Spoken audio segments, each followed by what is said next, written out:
Siftpop podcast is recorded in front of a live internet audience. Live from a bunker in the heart of the Ozarks, we think perhaps you should have a universe before you try to expand it. It's Siftpop. Welcome to Siftpop, streaming live on Mixlr every Friday afternoon or available to download later in your podcast feed. Unless, of course, you're a patron. Patrons get perks. Patrons get those perks. I'm Aaron Dicer from YourMovieFriend.com. I'm joined by Andrew Ormsby from Flick Freaks. Oh, boy. Every week we'll be joined by a pop culture guru to chat about movies, television, and whatever else from the pop culture universe is on our minds. And today, he's back from the dead, resurrected. It's Josh Childs from the Nether region. Ooh, I will eat your soul. Seriously, Josh, it's been over a year since you've been on the show. Yeah. Explain yourself. Why have you been missing?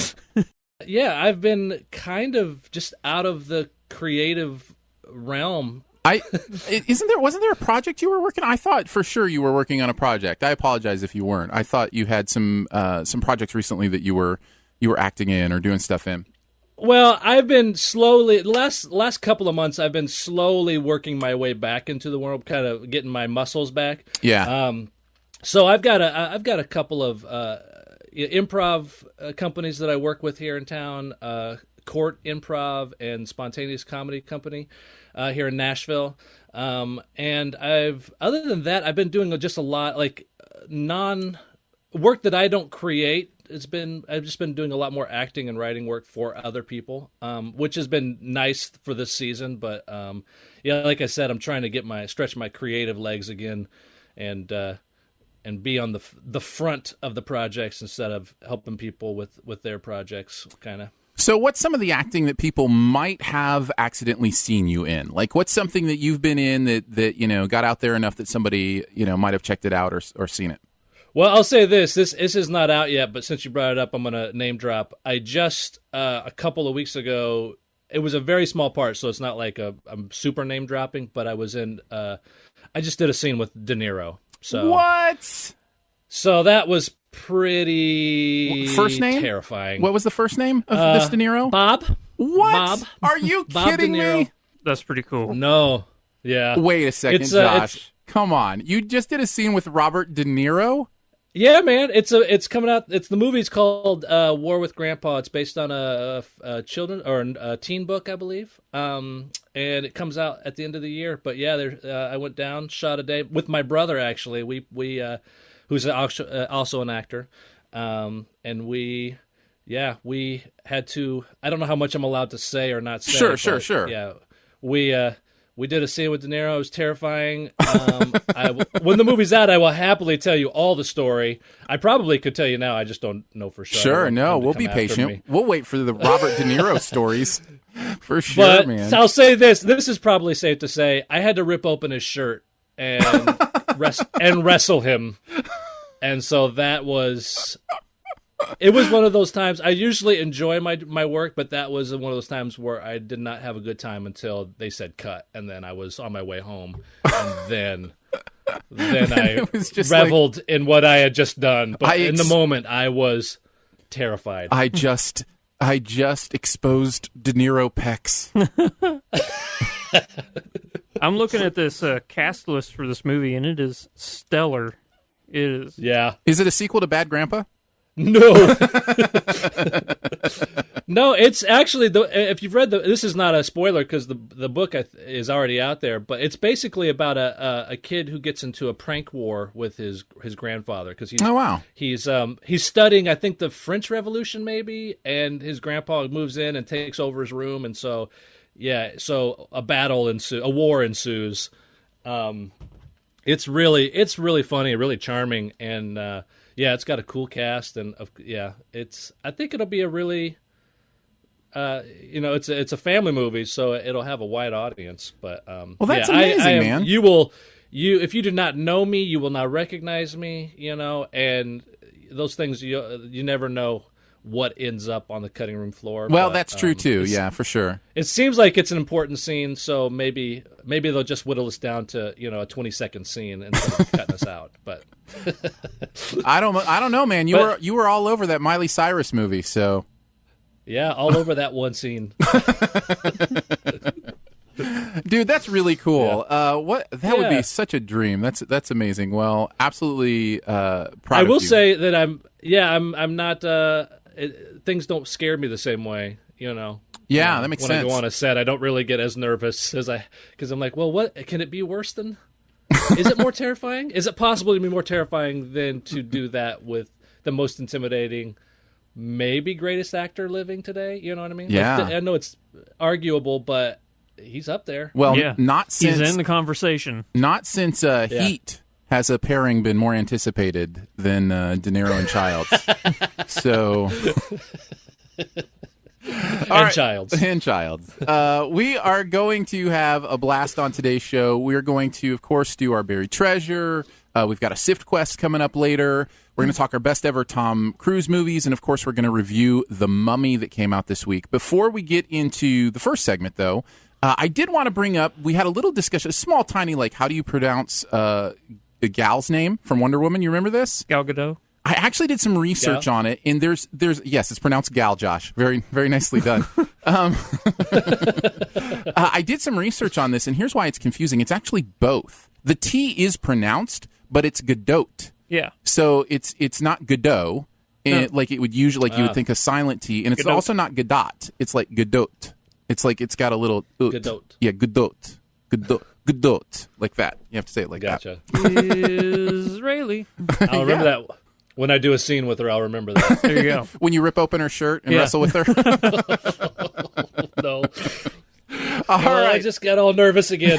There has not been a pairing that we have waited for. All right, kick us off, Andrew, with some Do We Care? Well, every single week I normally choose 3 topics for us to discuss in the entertainment world, and we discuss whether we care about them or not. But this week there is only one topic, as tomorrow E3 is kicking off. Now, this could be interesting because, Andrew, you are definitely the gamer guy. Like, that is a huge part of your pop culture universe and what you love. Yeah. I used to be huge into video games pretty much since I had kids, and kind of my career started going towards movies especially. I just don't play video games anymore. Yeah. Josh, what's your video game experience?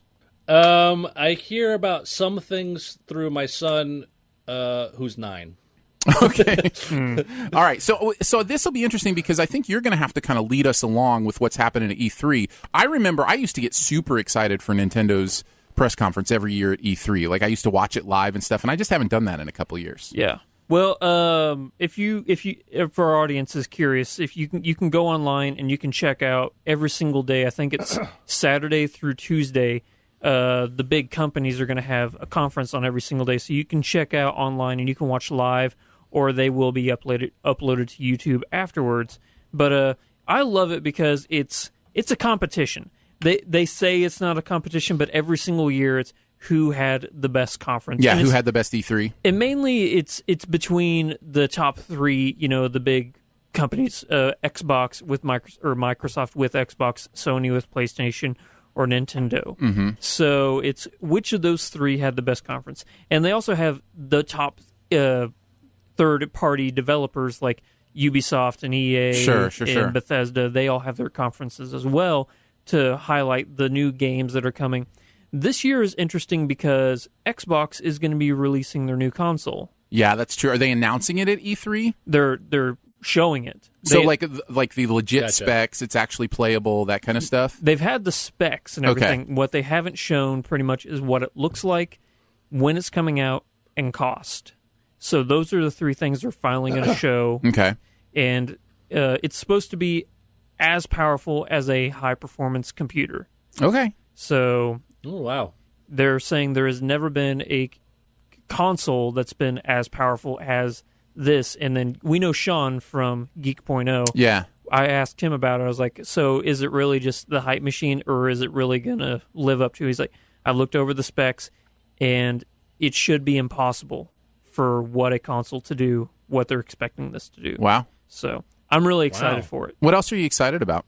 Like, is Sony doing anything? Like, what's Sony's deal this year? Sony. Here, the thing that I don't like about Sony, but I also do like, is they know how to hype up stuff.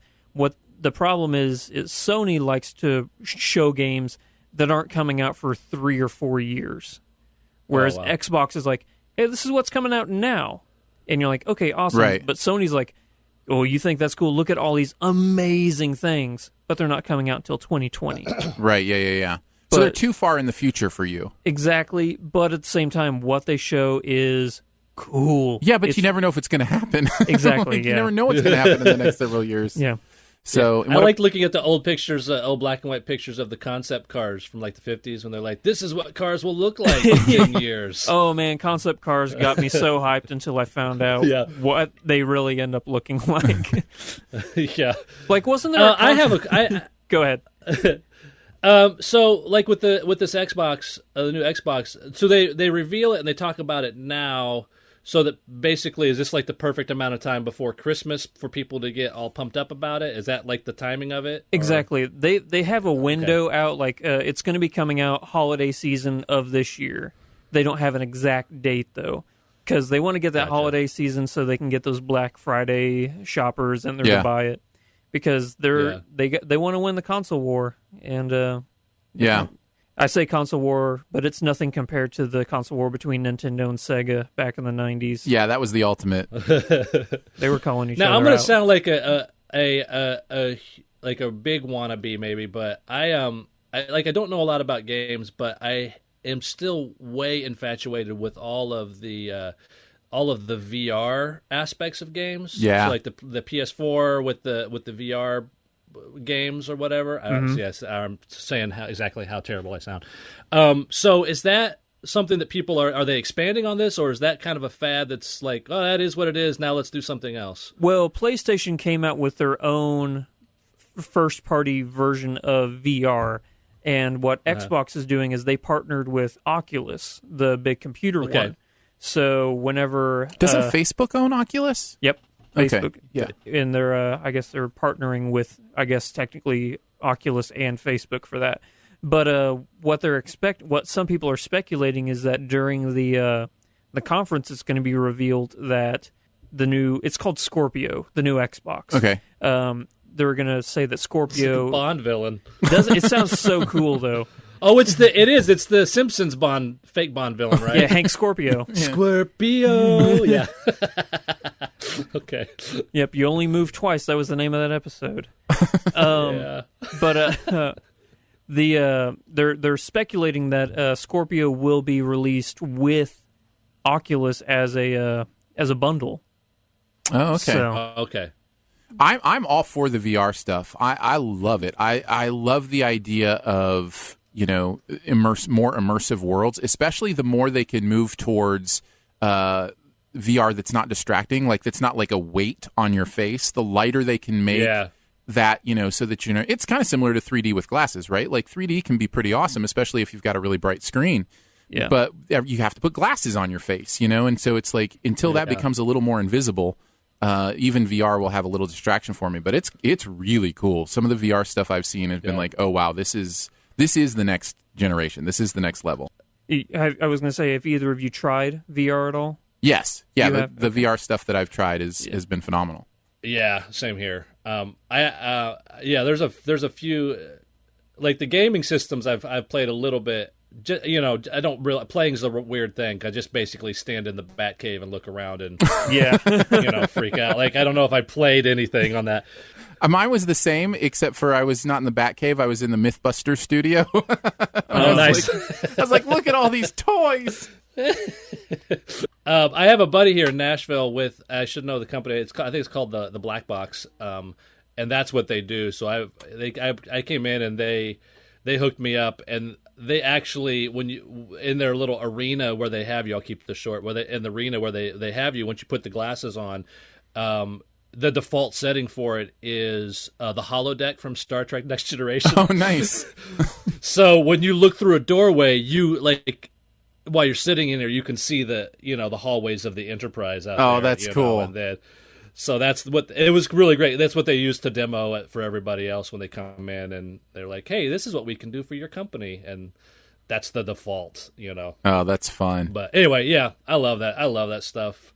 The only one we haven't talked about, Andrew, is Nintendo. Any expectations from Nintendo's stuff this year? Because they've already got the Switch out. They can't keep it in stores. Yeah. So, what are they going to highlight? I'm expecting them to show something along the lines of Smash Bros, maybe Mario Kart. But they just released a Mario Kart game, right?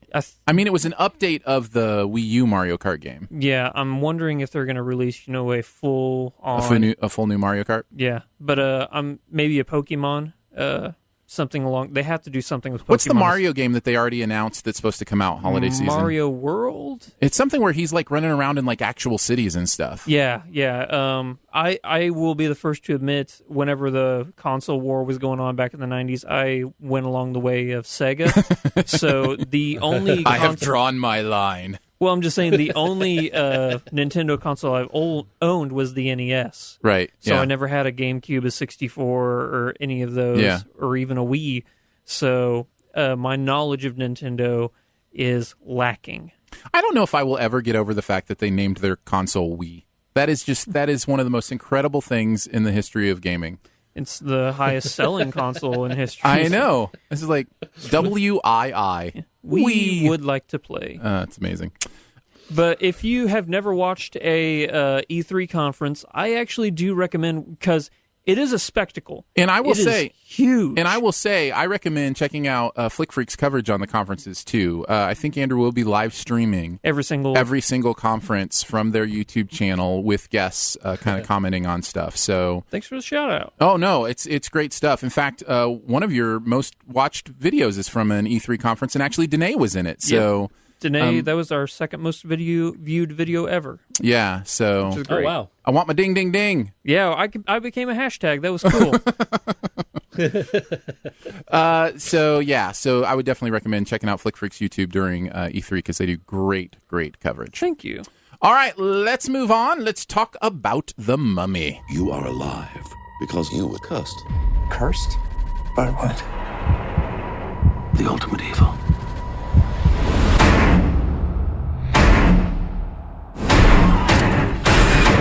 Welcome to a new world of gods and monsters.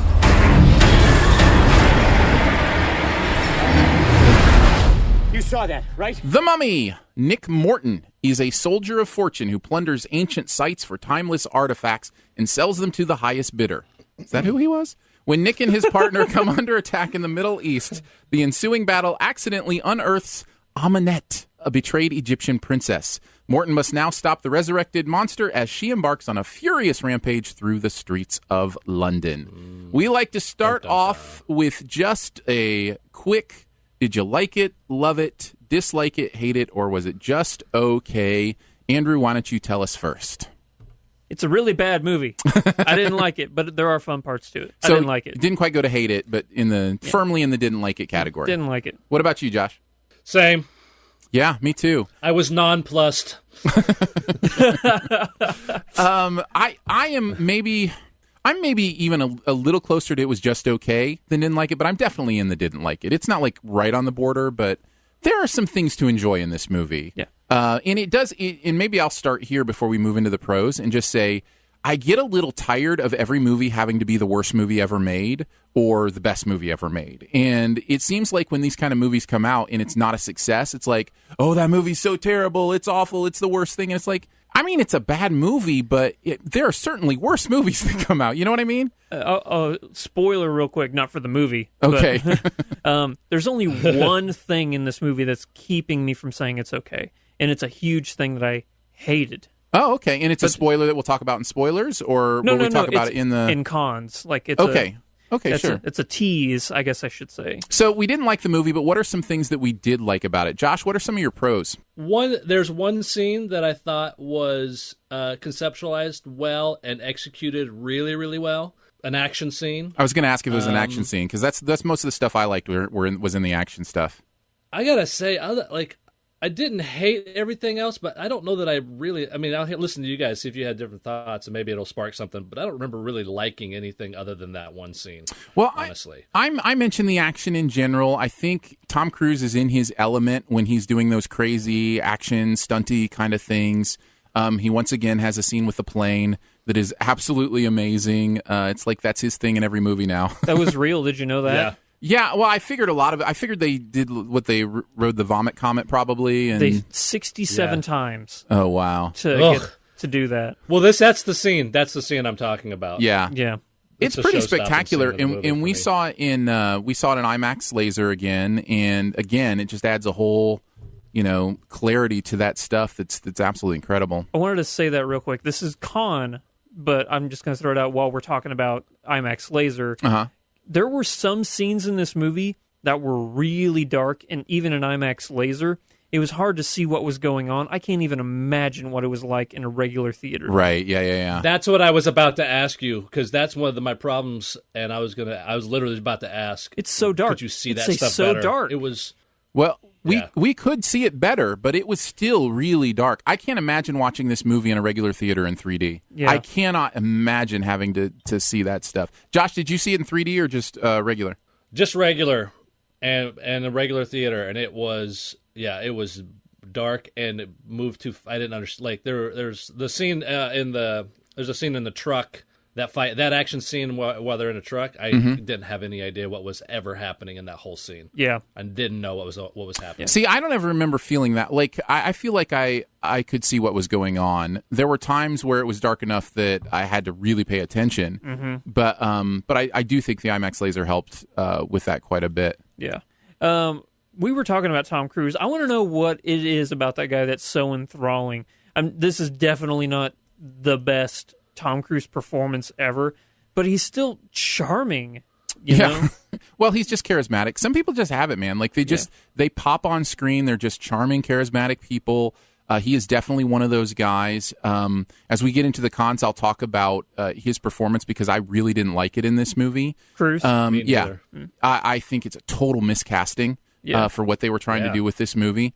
But he himself, and like I said, when he's in those action scenes, you can tell he's in his element. That's where he's his best, and you love watching him. There are some spoilers, I guess I could say, about that one scene we keep talking about that I'm just like, yes, that's a movie you could have made. If you had turned this movie into a more earnest kind of Tom Cruise-y feel movie to it, I think that movie might have been a little bit better because there's some real earnestness in that scene that just isn't in a lot of the other choices that they're making throughout the rest of the movie. Another performance I liked, I don't want to say too much just in case people don't know that they're in the movie, but Russell Crowe's character, I actually really liked. Did you? I it worked for me, Didn't necessarily work for me. Really? Yeah. But I don't. But I thought he did a good job. Yes, with exactly. It, but, They're setting up wedged in. they're setting up the universe. And let's go there. Can we Yeah. just go there? Because I'm unless you have another pro. Yeah, I do. One more pro Okay. real quick. Because a lot of people are going to compare this to the 1999 Mummy movie. Which, by the way, I watched this morning. Yeah. I threw that in this morning and watched it. I think... I watched the original last night after this one. Yeah. Yeah. I'm not going to lie. I think I might like Amenet, the new Mummy, more than I liked Imhotep as a villain. I think that she is way creepier than he was. Well, that's true. I definitely think she has a bigger creep factor. Yeah. In fact, they pushed a lot of the creepiness in this one, and the sensuality, for that matter, was really pushed for a PG-13, I thought, too. Although the original Mummy did that, too. Yeah. With a lot of the silhouettes and, very brief nudity, that kind of stuff. But, Yeah. And I had forgotten that until I watched the 1999 one this morning, and I was like, oh, that's kind of a Mummy thing. Yeah. That's what they do. Yeah. Exactly. So, yeah, you wanted to... Well, Okay, I wanted Dark to Universe. Yeah, I wanted to talk about the Dark Universe because I think this may be one of the biggest mistakes they made in making this movie. And I kind of touched on it at the beginning of the podcast with what I said. When you think of beginning an expanded universe, you think of a movie like Iron Man.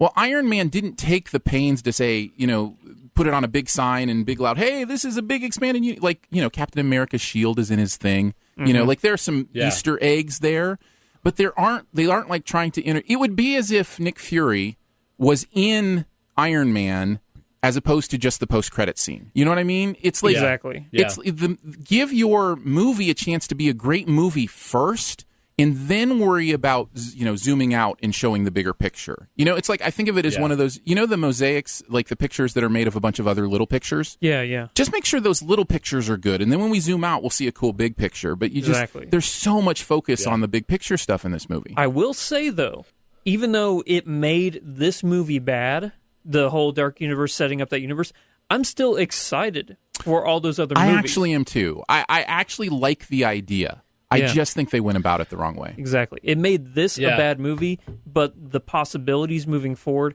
seem really fun. Unfortunately, this made this bad.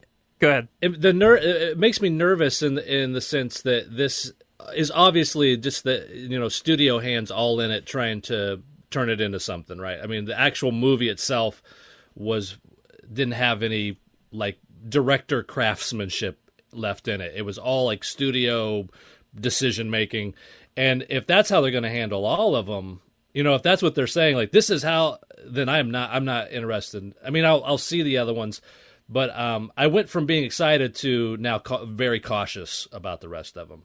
Yeah, me because too. Tom Cruise in himself, like we were talking about his performances. You can always count on his choices. Like, I will always trust him because I'm like, even if I don't love Tom Cruise, and I do like him, but he's not my favorite, but he always makes really great choices. And I really feel like he blew my trust on this, on this one. And it makes me nervous about, other people who I love, but now it's like, oh, are these choices down the line, are all of them going to, like, if he can lead me the wrong direction, can they? I just the way they force the Dark Universe stuff, even in considering kind of the conclusion of this movie, without getting into spoilers now, and I'll talk more detail about this at the end, but basically Tom Cruise's character choice and development towards the end of this movie really kind of undercut any character work of his character to serve a greater purpose in the bigger universe. I almost hated the ending of this movie. Yeah, it was awful. I did hate it. Yeah. I did hate it. It's going into the movie, like that first 45 minutes of him, and then kind of how it ends. It's like somebody said to him, "All right, this is our first thing, just like Iron Man was. So you need to do your impression of that character." Like it's like they took the template of the roguish person, that you love to hate or hate to love or whatever, who's still got a lot of charm, and they're like, this is going to be you, and only it fell flat, and because it's not him. Yeah, it's not him. And then the movie ends, and it's like there's no, like you said, undercut. There's no like, how is he different? He's not different at all. And we can talk about Jake Johnson for a second too, because I love Jake Johnson. I love his TV work. I've loved some of the movies he's been in, and he is awful in this. And I don't know that it's his fault. That's when I said that there was one con that kept me from liking this movie. I hate his character and what they did with it so much. Yeah. That's the only thing keeping you from saying this movie's okay. If you cut him out, which you totally can, you cut his character out of this movie entirely, there's nothing different. He adds nothing. I hate every single time he's on the scene or on screen. Yeah, and it totally emphasizes the disconnect of the tones, right? The disconnect of the movie they wanted to make, quirky, silly wise, and the movie that Tom Cruise would make more earnest, Yeah. So it just emphasizes that disconnect. It was another one of those situations where you, like in the future, we'll watch another movie and those characters are in it and you're talking about their history. It's a lot more interesting to say, to know, like in exposition, who Jake Johnson is, who he is, as opposed to watching it happen. Right? Yeah. It's a one-off joke. Yeah, that should be told, and like, oh yeah, this is our history, as opposed to watching it happen. Yeah. Here's what I say they should do. They tried to sprinkle in humor into this movie just to, make it more accessible to a wider audience. But here's the problem. This is the Dark Universe. I mean, these are the most iconic horror characters of all time. I say back in the day, they were the scariest things ever. I say double down on that. You try and reimagine these movies, make them for the modern audience the scariest movies ever made. Yeah, you could have gone that route, but they decided not to. I think it was a huge mistake. I wonder if part of that is the original, the Brendan Fraser mummies. They definitely had that quirky sense of humor. I'm talking about the 1930s. No, I know what you're saying. I'm just wondering if they're making choices based on the love. Because I got to tell you, in some ways, maybe I'm totally wrong on this. In some ways, if they wanted to make the movie I think they wanted to make, they should have had Jake Johnson be the main character.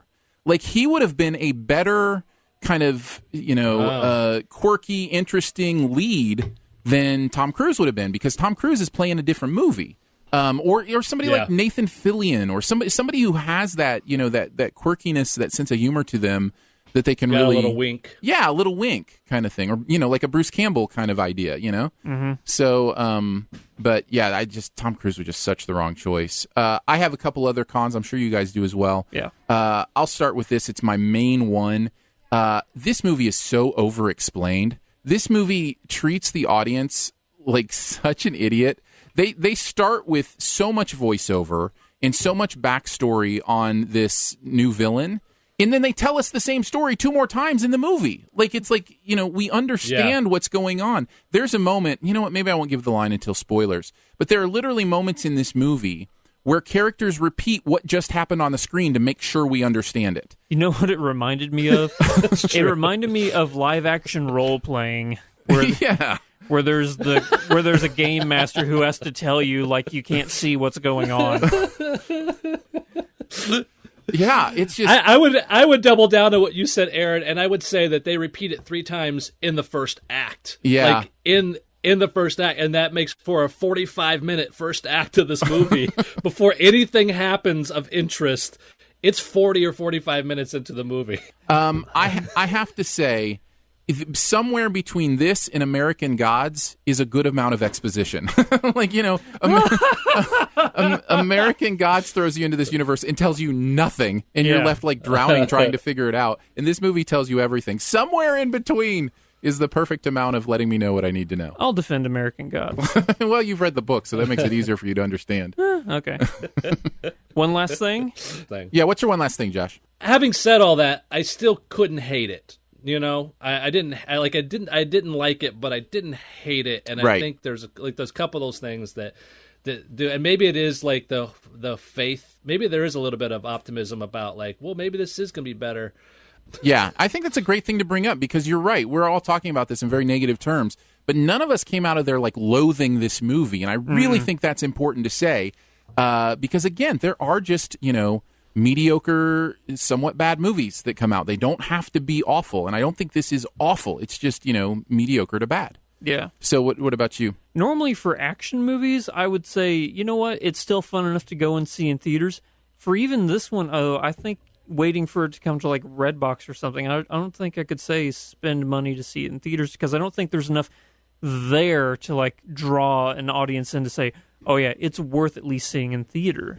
Yeah. No, I would agree with that as well. My one last thing is another con. I thought the character work was really poor in this. I kind of brought it out when I was reading kind of the pre-written transcript about the main character, and I was like, well, if I'd have seen that guy on screen, I would have had a great time. Yeah. It's like, where was that guy? The chemistry between Tom Cruise and Annabelle Wallace is almost non-existent. Yeah, and she was really rough. That was all these actors had a rough position to be in, because I don't feel like they were given enough to really define who their characters were, or define what their motivation was. What was their evolution, their change. I mean, it's just the character work in this was almost non-existent. Yeah. I would say the same with the director and the writers. They I feel it felt like everybody's hands were tied from somebody who is making decisions about a movie franchise that they shouldn't be making artistic decisions about.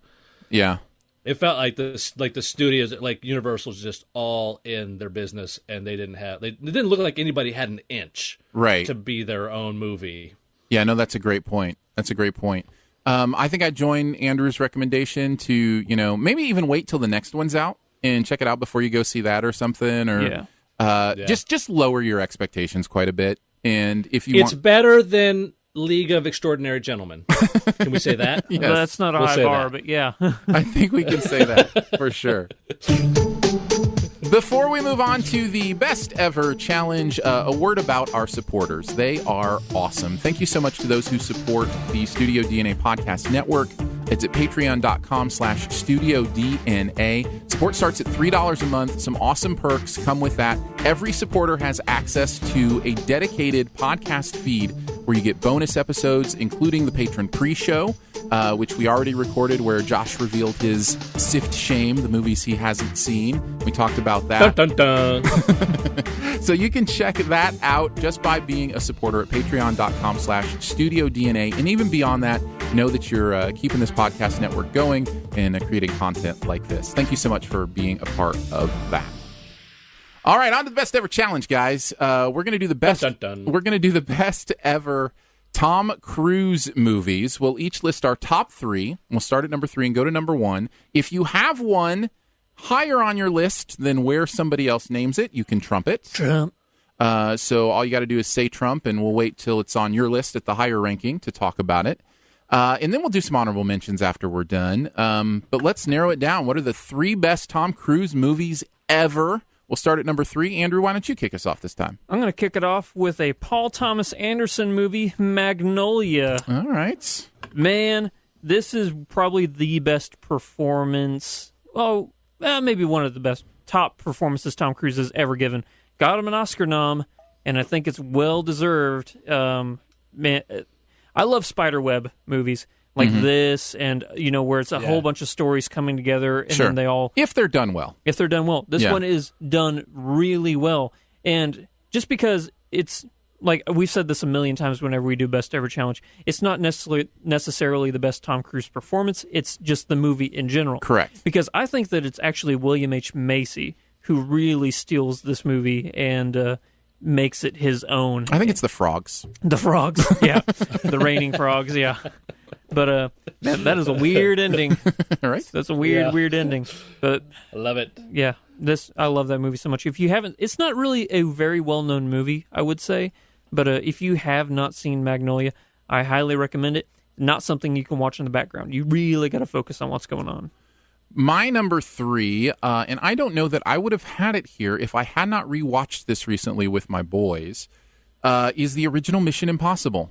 It holds up really well for me. I love... You think of movies now that do a lot of the twisty, intrigue, spy kind of stuff. Mm-hmm. And that movie was one of the first that did it in what felt like a modern way to me.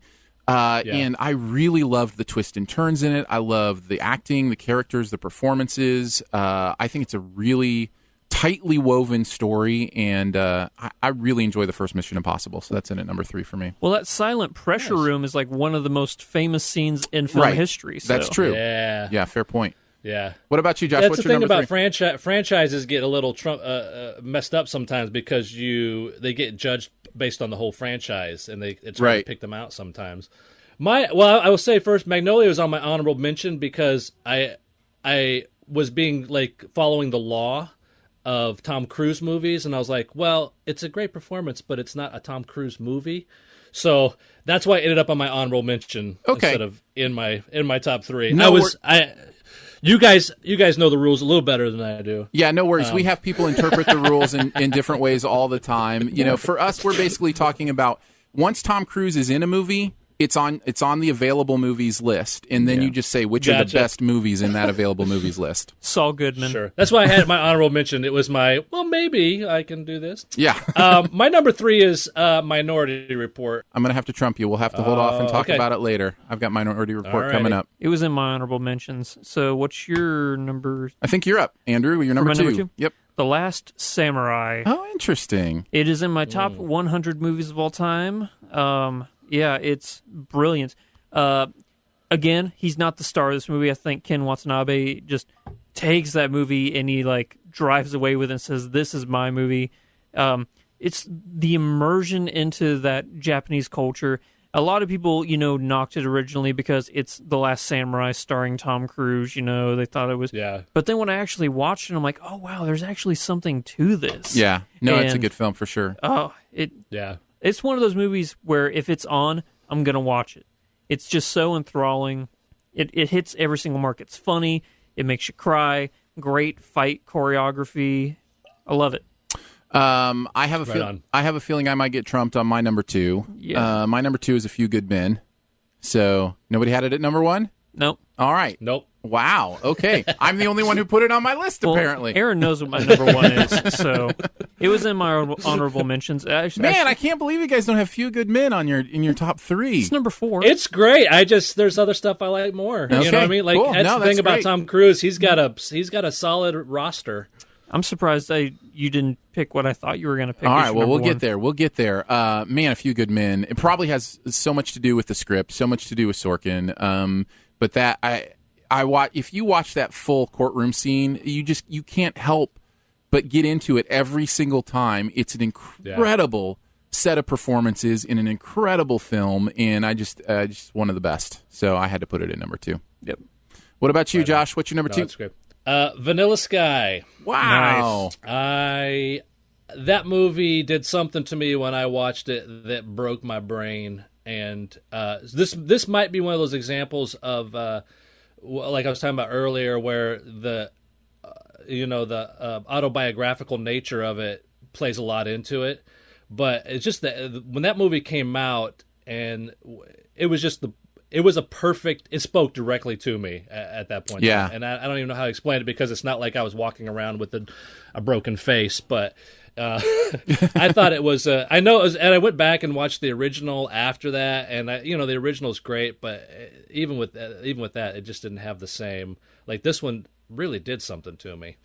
Yeah, no, that's a good choice. Yeah. All right, let's hit our number 1s. Andrew, what's yours? It is in my top 10 movies of all time. I love it so much. It is the Jamie Foxx, Tom Cruise movie Collateral. Yeah, I wondered if that would be it. Collateral's great. Definitely in my honorable mentions. Yeah. Like I said, it's in my top 10. It's those two guys and then Mark Ruffalo in a role I would never imagine Mark Ruffalo in, but he nails it. And the chemistry and the character work between Tom Cruise and Jamie Foxx is textbook. I don't think there is a better version of like two people at odds against each other just trying to understand one another, because both guys, they won't admit it, but they're fascinated by each other, and it's this weird circumstance that they find themselves in where Tom Cruise is an assassin that's in Jamie Foxx's cab, having him drive him around so he can kill people all night. Yeah. And Jamie Foxx changing, just the way that Jamie Foxx turns from one character into another by the beginning and end of that film it's Oscar worthy. Yeah, people just forget how important character is and how important it is. And we talked about this in the Mummy review too.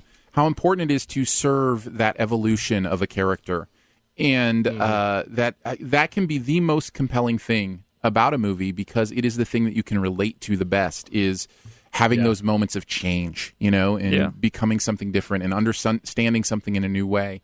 And that's happening a lot more in television now, in our new renaissance here, right? Where they're building shows around an arc instead of an episodic formula. It's more and more happening. They're like, okay, how's this character going to change by the time we're done telling the story? There's an ending to the story. Yeah, I mean, that was the center of Breaking Bad, right? Like, that was the whole thing, was about his, how he transformed. And I think that's a great comparison between, what, they did in Breaking Bad and what Jamie Foxx does. Obviously, it's over a way longer period of time, both chronologically and figuratively being in a television show compared to a movie. But another thing I found fascinating is how, what am I trying to say? The way that Tom Cruise makes himself not the center of attention, as he normally does in his movies. It's like he's so charismatic and magnetic, but at the same time, in this movie, he can just blend into the background. Yeah, he kind of turns his gravity down a little bit. What he did to train for that movie I found really fascinating is that he signed up with UPS to deliver packages, and he delivered packages, and he tried to go about doing it without people recognizing that he was Tom Cruise. Interesting. Yeah, I thought that was really cool.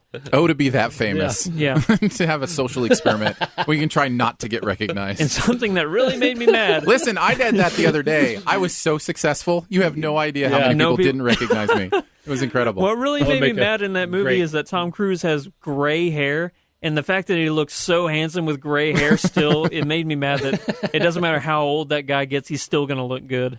My number one has already been mentioned, so I think Josh mentioned it as his number 3. Minority Report is my favorite Tom Cruise movie. Not what I thought it was going to be. I love that movie so much. Spielberg's a huge part of that, like Josh mentioned. It is one of the best sci-fi concepts that I've seen actually executed in a really smart way.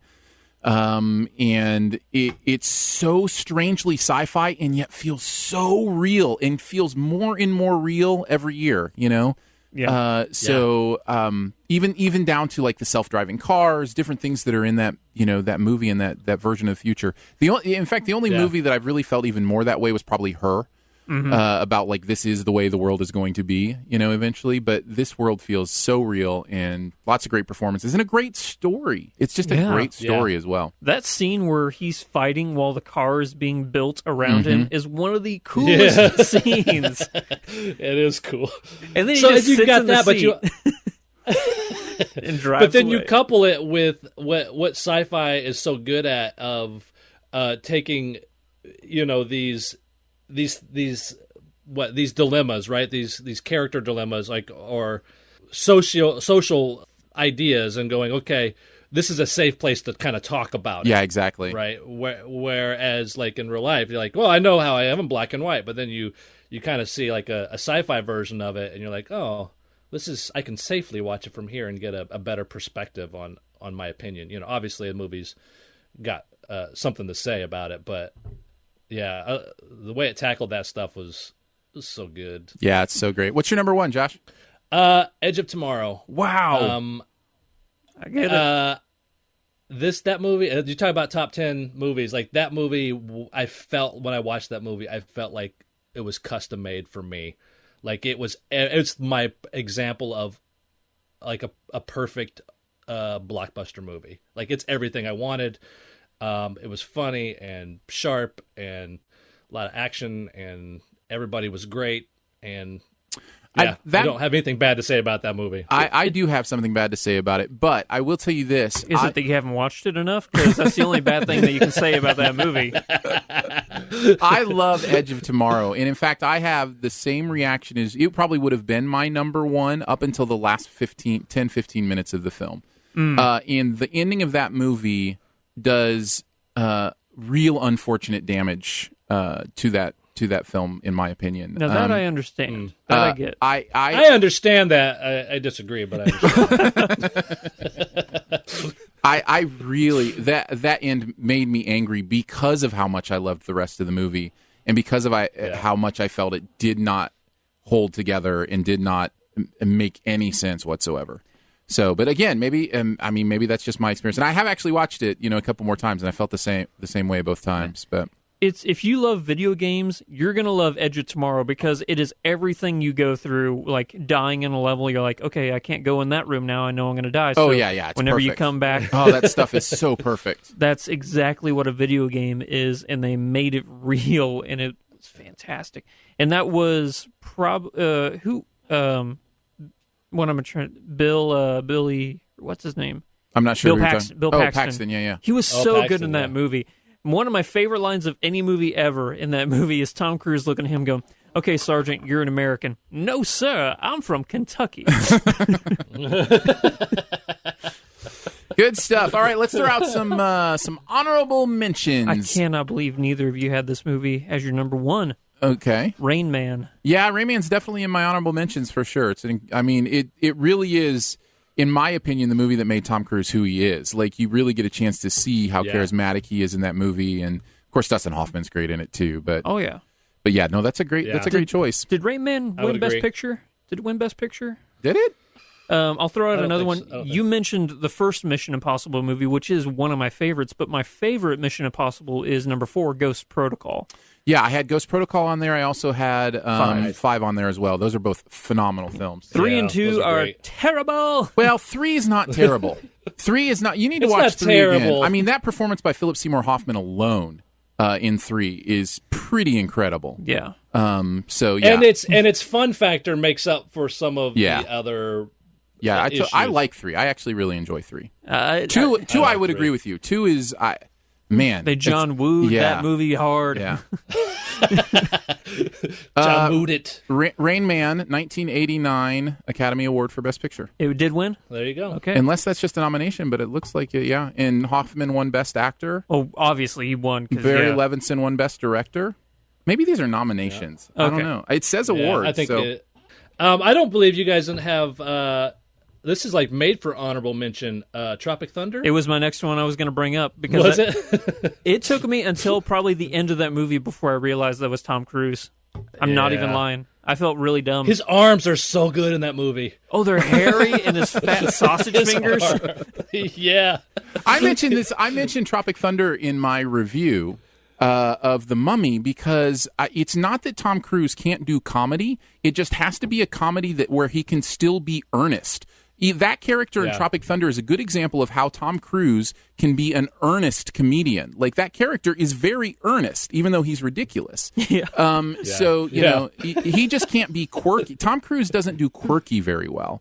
It's just not in his wheelhouse. I wouldn't. The nuances kind of lost on him a Yeah, little bit. yeah. That nuance. If somebody would have told me that some of the best comedy duo I would have seen that year was Tom Cruise and Bill Hader, I would have laughed at him. But those guys are true. funny. They're great in man, that, yeah. What else you got in the honorable mention? I'm going to take you to the Danger Zone. Top Gun. No, Yeah. come on. That's not a great Yeah. movie. Yes, it is. I will All fight right. you on this one. It is so good. Not physically. I will argue with you. I will grow a better mustache than you on this one. Yeah. Hey, I saw your Hulk Hogan mustache. Yeah, You- that's you right. I got can do game. it. I can do it. But man, I don't. It's nostalgia factor for me. I love Top Gun. That soundtrack is great. Yes, the volleyball scene is weird, but I know a lot of ladies who love that movie. yeah, I get it. It's fun though, and it gave us one of the greatest comedy franchises ever in Hot Shots. So, That's true. That's a fair point. That's a fair point. True. we- the we- best thing, if the best thing you can say about Top Gun is that it gave us hot shots.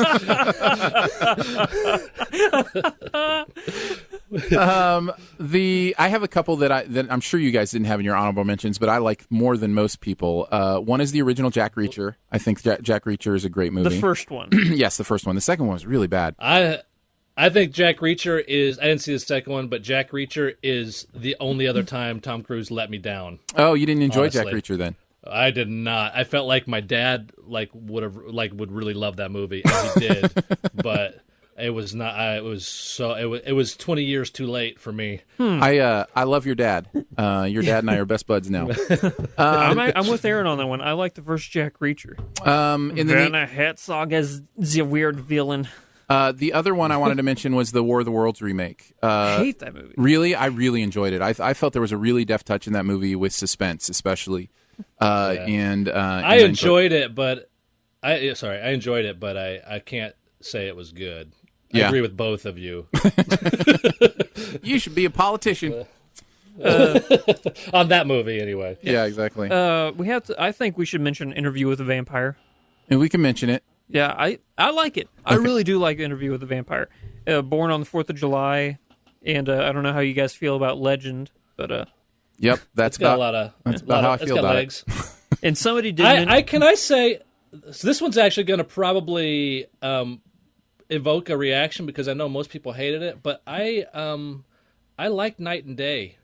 Did you I put really? that on my underrated Tom Cruise because I was like, what's wrong with this movie? Why is everybody bad mouthing this movie? It's it's exactly what it set out to be. I felt like. Yeah, I'll have to watch it again. I just remember being completely devoid of plus. Yeah. Somebody said that they thought my number one was going to be Days of Thunder. No, I mean it's okay. It's okay. Maybe Tropic Thunder is a sequel to Days of Thunder. Yeah, that's what it is. There you go. Those are the best ever Tom Cruise movies. Let's go on a Sift Quest, guys. You had me at hello. You had me at Sift Quest. Yeah. These are where you ask us a question to answer, and we go on a quest together to find those answers. You can tweet at me at Aaron Dicer on Twitter, or you can email us feedback@siftpop.com. Today's Sift Quest was launched by Christopher via Twitter. Christopher tweeted, "What's a really well-received movie that you still think is underrated, as in highly praised, but not enough?" I thought this was a great question. I like it. Yeah, that's a hard one. I actually picked 4. So, we can chat a couple if you guys want to. I'll start then, since I have a few. Andrew, you said you picked 1? Yeah, just 1. Josh, did you pick more than 1? I've got a couple, yeah. Okay, all right. I have 4, but I don't know. They might vary in degrees of how well they receive. You know what I mean? They're not like exactly. Yeah. multi-Academy Award-winning movies, but I'm like, I think everybody likes this movie, but they should like it more. See, looking at my list Edge now, of Tomorrow being way one more. of them, but yeah. Yeah, Edge of Tomorrow being one of them. I think I have to start with what I think is the classic example of this, and that's Children of Men. Children of Men got a lot of love, but it is even better than the love it got. Like, it still somehow is an underrated movie. I just think that's a great one. I just that to me that's the extreme example of this question. It's almost like that's the the epitome of what the question is asking. Okay. So that was my big one. I have 3 now. Okay, go ahead. What's one of them? Crash. I don't like that movie. See, that's why you're wrong, and that's perfect for Sift Quest. It won Best Picture, but every single person I talk to hates that movie. Yeah, no, that's a good example if you believe it was good. It's in my top 20 movies of all time. Yeah.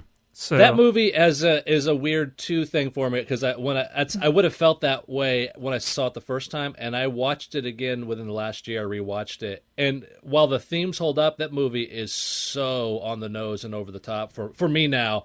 Like, it did not age well for me really. At all. I watched it not too long ago, and still to this day, that scene where the little girl jumps in her dad's arms to keep him safe makes me cry probably more than any other movie ever.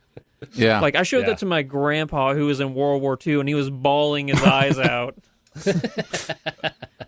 It's so funny. I don't know why we're laughing at your grandpa bawling his eyes out, but because it's funny. Yeah.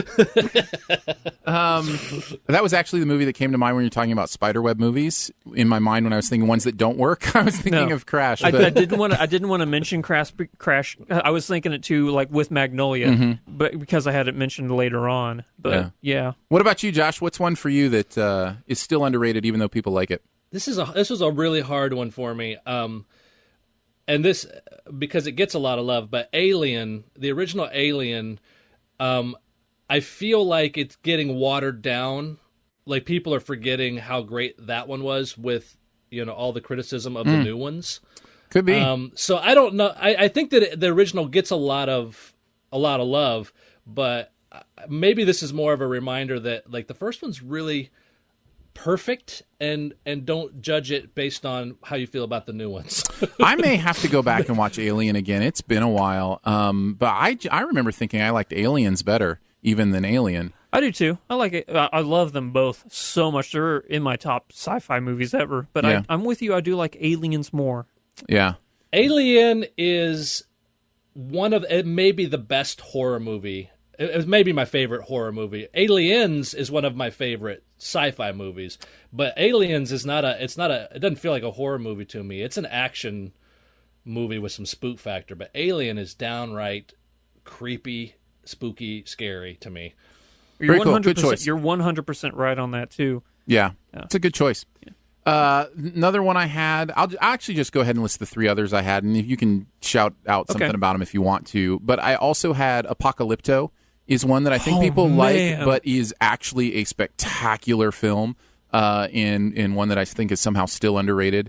Super 8 is another one that I think people enjoy, but I really, really love. Did not like that movie. And then the other one was A History of Violence. And I don't know if you ever got to see A History of Violence, but it got a lot of attention, but I think it's underrated. I think that is an incredible film. Yeah. So those are the other ones I mentioned. That movie, History of Violence, it went away with that movie, which I didn't expect at all. Right, It's yeah. like takes you on a left turn. You're like, whoa, okay, so this is the movie? Yeah, it's a very well told story, Yeah. in my opinion. Yeah. What other ones did you guys have? I had 3 others. The Lego Movie. People just think that movie is, just a quick, funny kid movie. Oh no, it's more than that. There is Yeah. something special about the Lego Movie. Yeah, I agree. Every single movie I'm going to mention is in my top movies of all time. Well, and I think you're right too, because Lego Batman came out and people were like, "Oh, this is just as good as the Lego Movie," and I'm like, "That's a really funny movie, but the Lego Movie is better because it loads serves better. Yeah. every area of what I love about movies. My Exactly. brain, my funny bone, everything." I have two left.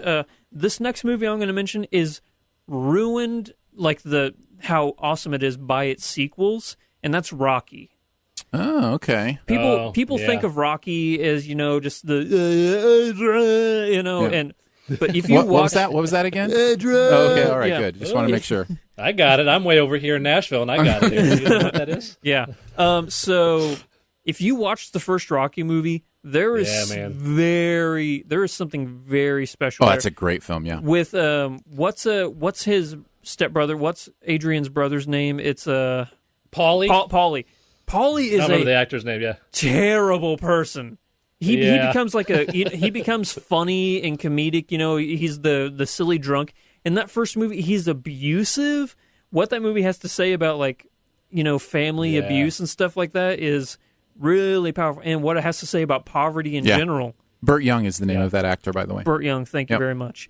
And the final, It's another one of those examples of getting of the movie getting waylaid by the franchise. Yeah, exactly. Well, and people don't realize, I mean, maybe people do realize, I think a lot of people actually do realize, one of the reasons Creed is so loved and so good is because it's basically Rocky. It's, very much the same movie in a different environment. Creed is my second Well, favorite Rocky Rocky Balboa movie. was the Rocky Balboa was the same kind of thing. Like it went to the heart of the drama and not about like the spectacle of the fight. Right, yeah, exactly. It And went it's- back to the human. Yeah. It's the first movie I can remember, a sports movie anyway, where the main guy, the guy you're supposed to root for, loses. He doesn't win the fight. Yeah. Spoiler alert. The I'm movie just came kid- out in I 19... know, I'm just kidding. I'm just kidding. He Yeah. doesn't win the fight, and a lot of people think he wins, but he doesn't win. He loses to Apollo Creed, and he says before the fight happens, "I'm not going to beat him." But nobody has ever gone the distance with this guy. Yeah. I don't want to beat him. I just want to go the distance. But there's a moment in that movie where you think he's going to win, and that role, something the good. People, I'm going on way too long about this movie, but people get, they get washed up in the montages and stuff like that. But the actual fights in that movie are spectacular. Yeah, they're good too. Yeah, The they're final great. movie I'm going to mention, and I know you don't like this movie anywhere near as much as I do because we've had many Do discussions. I like it on at all, or do I dislike it? Prisoners. Yeah, I wouldn't. I don't actively dislike it. Yeah. I have real problems with it. Yeah. Like I said, top 20 movies of all time for me. It's Hugh Jackman's greatest performance he's ever given. Jake Gyllenhaal's greatest performance he's ever given, even better than Nightcrawler. I'll argue with people on that one all the time. Yeah, I would have that argument. We should have that debate. Okay. At some point. But because that whole movie, it takes you on a roller coaster. Did Paul Dano kidnap those girls? And there's parts in the movie like, oh, he definitely kidnapped those girls. Oh, wait, no, he didn't kidnap those girls. Yeah. I love movies that take me on that roller coaster, and the twist at the end of that movie is something I did not see coming, and I love when I don't see it coming. Yeah, no, that's a good choice. I know somebody in the live chat mentioned Prisoners as well as one of their choices of underrated, as well as Rush, which I think is actually a really good choice too. Totally agree. The racing movie. Did you have any others that you wanted to mention, Josh? I have a couple. Run Lola Run is one of my favorite movies. Yes. And I think it That had a lot soundtrack. of great buzz. But it's one of those movies when I talk to people, they're like, "Oh, I've never heard of it," because it was an international, release, and so that's one that I think maybe I'm preaching to the choir, in the world, but in our country, there's so many people I run into. It's like, oh, I haven't seen that. Oh, I'll put it on my list or whatever. Ed Wood is my favorite Tim Burton movie. He's got a motif, and this kind of goes away from the motif, and whenever people talk about him, they miss this one. Yeah, so that and then, of course, I have Edge of Tomorrow just because they're talking about Tom Cruise stuff, and I love that movie so much. But I think you summed up why most people, why it doesn't get more love is that last 15 minutes probably. Yeah. Well, I think for me. I think with Edge of Tomorrow, a lot of people would see that trailer and just cast it aside as just another Tom Cruise action movie when there's a lot more to it. Well, especially when he had just come out with Oblivion? Oblivion. Wasn't that before Edge of Tomorrow, or was it after? I think it was after. Yeah, it was right before. Oh, was it right before? Because I remember, Okay. remember thinking they felt very similar. Whichever one was first, they came out really close to each other, and I was like I almost mixed them up sometimes in my brain. I actually liked Oblivion more than most people, but yeah. So it was very easy for that movie to get lost, I think, and then the fact that they decided to have multiple titles—that's always fun. After the movie's already that out. was the worst. Oh, actually, the there's worst. coming out with a sequel to it, and the sequel is going to be called Live, Die, Repeat now. Is it going to... Well, see, originally they had said the sequel was going to be Live, Die, Repeat, and Repeat. And then somebody that's debunked what that, I thought, and I don't know. On IMDb, the sequel is listed as Live, Die, and Repeat. Well, we'll where see what where the happens. book is called, it's based on All You Need Is Kill. That's the name of the book, which is a tons better title than all of it. Yeah, that's true. That's a great point. Let me just stick with that.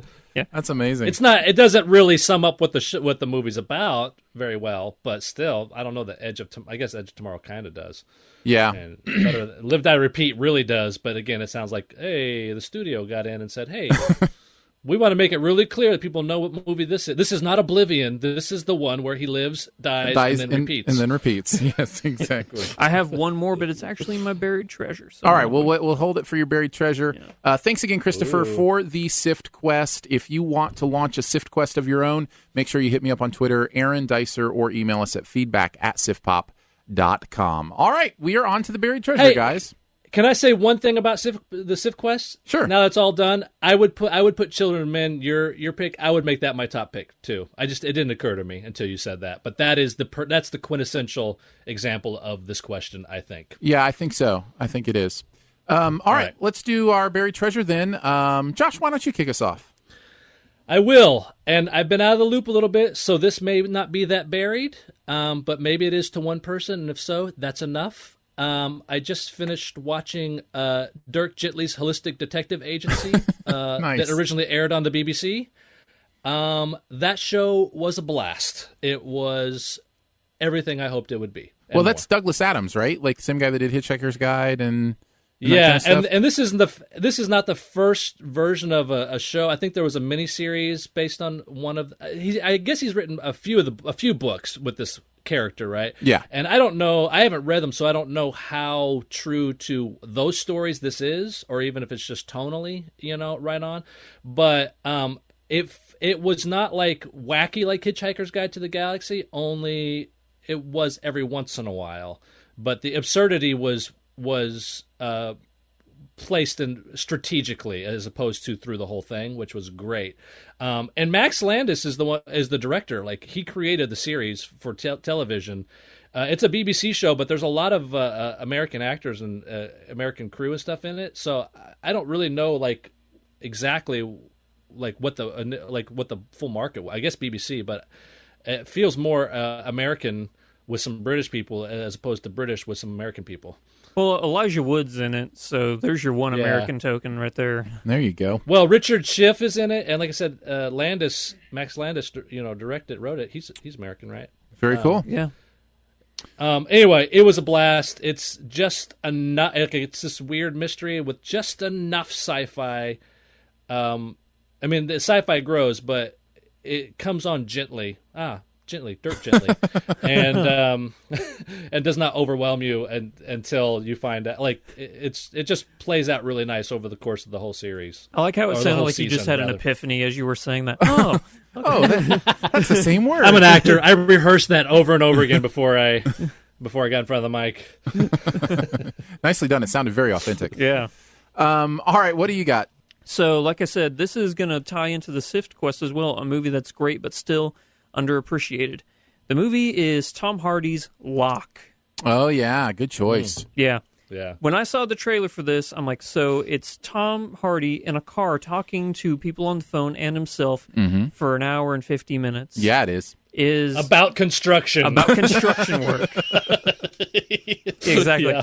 No, that's not the right cement. You need them more different. That's not going to be strong enough for a foundation. You think that movie's going to be boring? It is so magnetic. It is the opposite of boring, yeah. Yeah. You cannot Yeah, stop it's watching great. that movie. So if you want to watch a movie about a guy talking to his family and his coworkers about construction and other life events, and you think it's going to be boring, just watch this movie. It's Stephen Knight, surprisingly. So It is the movie to me, at least as we're talking about it, most emphasizes how crucial story and character are to a film. Because Yeah. you're right, every other part of that movie is about the most boring thing you could ever think of. But because the story is great and told wonderfully, and the character is great and interesting, it works. And it works all the way through. I was never bored for a second in that movie, and I'm just watching a guy talk on the phone in the car about construction. yeah, Yeah. It's one crazy. that I started watching it as homework. I'm like, all right, well, I guess I better watch this so that I know how to talk about it if it ever comes up. yeah. And it turned into like, oh, I'm watching this because I like this movie, you know. Yeah, it's so good. I think that It Locke, transitioned over. 30 years from now, is going to be like studied. Like, okay, so this is how you do character development for a one-shot, you know, or a one-scene movie. Yeah. So I mean, what Hitchcock did with Rope, is very similar. Yeah. Or Lifeboat was another one Hitchcock did that kind of had the same, Yeah. Same setting the whole time. But this, it's, man, when you can do it, it's good stuff. Yeah. So I love that. that's my buried treasure. My buried treasure Nice. is becoming unburied recently after 25 years. A lot of people talking about it. Twin Peaks. I finally got around to watching the original Twin Peaks, the first and second season. So I watched all of it. Just because there's, I felt like the revival of Twin Peaks seems very interesting to me. It seems different than other, pop culture revivals in some interesting way. Before I talk about how I felt about it, have you ever watched the Twin Peaks TV show, and when did you watch it? Yeah, that show's weird. I watched it about 5 years ago. Okay, so you were past the fact too, because I think it was like the early '90s, right? Yeah, I watched it. Well, it was 25 years ago. Yeah, it was on a Netflix, and I was like, you know what? People are always talking about this. I'll pick it up. That shit was weird, man. What about you, Josh? What's your experience with Twin Peaks? I never finished it. I started a long time ago before I was ready for it. So it suffered from me. And I haven't gone back to see it, but it's been on my top of my list to try and go back and see now with the resurgence as well. How long did it take you to get through it? I did it over the last week and a half to 2 weeks, just throwing it. It was like the only thing I watched really the last couple weeks, now that it's summer and there's, a lot less to keep up on TV-wise. But I have to say, I really wish I had seen it when it happened, because I really didn't enjoy it that much. It certainly was weird. I get that, it's David Lynch, right? Yeah. I get that there's some real interesting stylistic things that, choices he makes, the whole Black Lodge stuff, which if you haven't seen, none of this means anything to you, but where there's this universe where weird things happen. And, Well, even if you have seen it, it probably doesn't make sense to you. That's a fair point. That's a fair point. But everybody is speaking forwards, backwards in that world, and just weird stuff like that. Weird symbolism, weird, spiritualistic themes, all that stuff I get. It didn't seem to have as much of a point as I wanted it to. There just wasn't anything to really grab onto. So much so, in fact, that it felt like a kind of a cheap soap opera in a lot of ways, especially the second season. Especially, a good chunk of those episodes in the second season just feel like who's dating who and who killed who. And, it really feels like Days of Our Lives in some ways. And really, when you look at even some modern soap operas are weird like that too, So it was kind of a letdown for me in many ways. Now, I haven't started into the new ones yet, and I was so going to ask. I'm interested to see and I'm trying to decide if I want to watch the movie, because I think there's a movie, Firewalk with Me, that happened between the first and second season and the upcoming new ones. I didn't know that. I think it's a prequel movie. I think it's what happened leading up to the death of Laura Palmer, Okay. if I'm understanding correctly. But so I'll probably watch that. Where do you land on David Lynch overall? The guy's weird. I like Mulholland Drive. That's about it. I did like Elephant Man. I did like Mulholland Drive, and that probably is about it for me too. I like Elephant Man Yeah. as well. The Straight Story was his most commercial. I never saw commercially it. viable. It's just a normal movie. It's not anything weird. It's just a movie about a guy who rides his lawnmower across country on a road trip because his car's broken or something. Oh, that was him? Yeah, Lynch made I believe it was him. Yeah, That's a good movie. I like that movie. Did you? I see. I haven't seen it. So that scene where he's talking about It's like the sticks, least- like breaking the sticks and the bundle and stuff like that. That's family. Yeah. I like that scene a lot. yeah, that's good. Yeah. And also there, I will say this: it was an interesting experience to see actors I know come up in like their I think it's David Duchovny's first role was in Twin Peaks. And I don't know if I want to spoil the experience for somebody who may want to go back and watch it. You think that leads into X-Files? No, I don't. Well, and that's the other thing. People talk about how this show influenced like the X-Files and different things like that, and I just don't see it. I don't either. I don't. They seem very, very different to me. But yeah, David Duchovny's character's entrance was really interesting to me for a very specific reason that I'm not going to spoil. And then also Heather Graham. I think one of her very first roles was in the second season of Twin Peaks. So, kind of seeing stuff like that. How young was she whenever? Pretty young. Yeah. But she's the love interest of the main character in the second season. What? Yeah, towards the end of the second season. So Wow. the one that gets kidnapped and taken to the Black Lodge and all that kind of stuff. Like I said, it's been a hot minute since I've seen that show, So and I don't think it's rewatchable for me. And that was what I was going to say. If you've been thinking about going back and watching it, I would kind of caution you just to, I guess I should wait till I've seen the new ones to say this. But I would think maybe just hop into the new ones and not worry about that old stuff. Maybe read like a primer online or something so you know the characters. But I like how your buried treasure is something you're not recommending to people. Well, it's not the first time. In this case, it's a buried quote unquote treasure that other people are digging up. That I'm saying, let's just go ahead and keep it buried. Let's just go ahead and yeah. It's good in its own context. Yeah. So, anyways, there you go. It's like somebody's unburying it, and you're on the other side, just putting dirt right back in the hole. That's right. Let me pile the dirt back on. Well, we did it, guys. We did a podcast. Woohoo! It happened. That's how you do it. This is how we do it. Thank you so much for joining us today for Siftpop. It is part of the Studio DNA Podcast Network. You can find out more about other live and later shows on the network by following the feed at mixlr.com/StudioDNA. That's mixlr.com/StudioDNA. Great way to listen live. Huge thanks to today's guru, Josh from the Nether region. Woo! That's my name. Don't wear it out.